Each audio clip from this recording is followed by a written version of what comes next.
Okay, normally when severe thunderstorms occur, we, on the Weather Network, have lined up some easy-to-remember rhyming words of wisdom. Included in there is, when thunder roars, go indoors.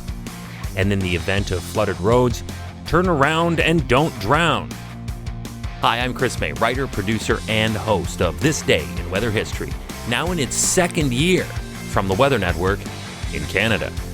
What we have never had to consider, however, is reptiles falling from the sky in said act of weather. That happened on this day in weather history. So, if you find yourself scrambling around and it's raining gators, you say, whatever it is, you can do it later. Or, if you start running now, odds of survival are greater. What do you think? Yeah? No? Yeah? I'm going to have to work on those.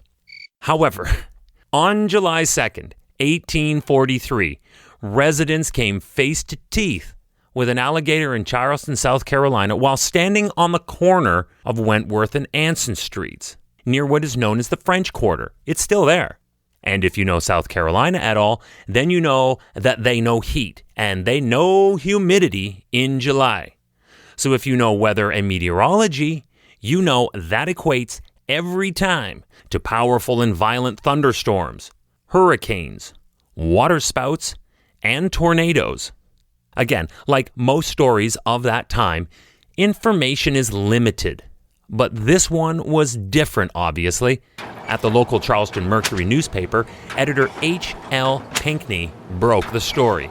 And even though there was absolutely no way for news to travel to other areas across the country faster than molasses flowing in February, this particular story caught the eye of other editors.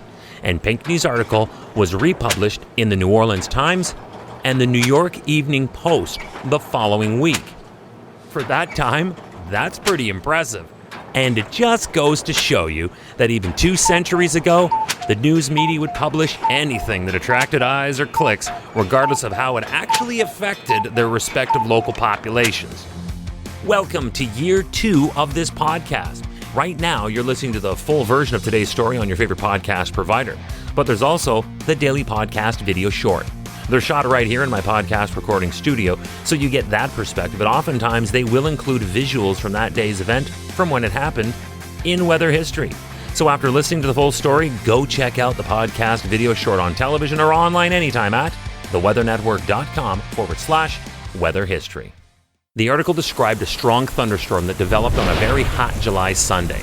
It was therefore likely packed with worshippers of the day, and the St. Paul's Church was reportedly struck by lightning. Thankfully, nobody was harmed.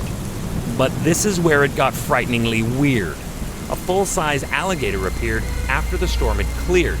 And while no one saw the alligator actually fall from the sky, Charleston Mercury news editor H.L. Pinckney states that, and as he couldn't have got there any other way, it was decided unanimously that he rained down. End quote. Locals who were on the scene commented that the alligator itself had a distinct look of wonder and bewilderment on its face. I guess they were pretty close to this alligator, leading everyone to consider that he had come from the sky. Well, naturally, when you take a look at an alligator and you can see clearly that it's bewildered, why not? It had to have come from the sky. The working theory is that the gator could have been picked up by a waterspout that formed over a nearby river or creek and was dropped on Anson Street as the spout dissipated. But since no one saw the gator actually fall from the sky, it could also be that he just got lost in the blinding rain. But because I am the media, and I do like stories that attract attention and get clicks and ratings and cool reviews, I'm sticking to the narrative that it fell from the sky. So there, my show, my story, my rules. Hey, do you like the podcast? We'd love to hear from you. If you have an idea, go right now to wherever you're listening to me and rate us if you would, please. It's on a 5-star system, and we would love as many stars as you can afford. So rate us, but then also review us. This way we can always stay on top of how you'd like to see the show evolve. Then remember to subscribe to this podcast. Click the subscribe or follow button right there on the very same podcast homepage you're listening on. You'll be immediately reminded that the next day is ready to listen to, and you also have access to every episode in the archives. It dates back to June 1st of 2020, so there is a lot that we got to get caught up on this day in weather history. All right, tomorrow is July 3rd, and on this day in weather history, we're going to return to the 21st century. How about that? During the summer of 2014, 385 wildfires burned in Canada's Northwest Territories.